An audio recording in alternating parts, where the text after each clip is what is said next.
Fifth house అనేది పూర్వపుణ్య స్థానం, క్రియేటివిటీకి సంబంధించిన స్థానం, హృదయ స్థానం, తన హృదయం ఎలా స్పందిస్తుంది అని చెప్పే స్థానం ఫిఫ్త్ హౌస్. ఎక్కువగా లవ్ అఫైర్స్,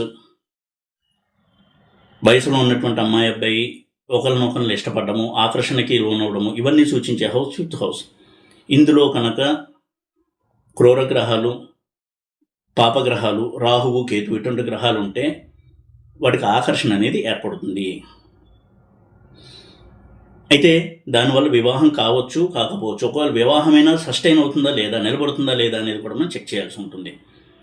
ఎన్నో సందర్భాల్లో 4 ఏళ్ళు 5 ఏళ్ళు ప్రేమించుకుని పెళ్లి చేసుకుని కూడా వెంటనే విడాకులకు వెళ్తున్న వాళ్ళు ఉన్నారు. అంటే వారికి ఫిఫ్త్ హౌస్ యాక్టివ్గా ఉంది కానీ సెవెంత్ హౌస్ యాక్టివ్గా లేదు.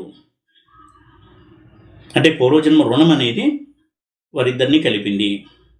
అది స్ట్రాంగ్గా కనుక ఉండుంటే మ్యారేజ్ అయిన తర్వాత కూడా ఇద్దరు కలిసి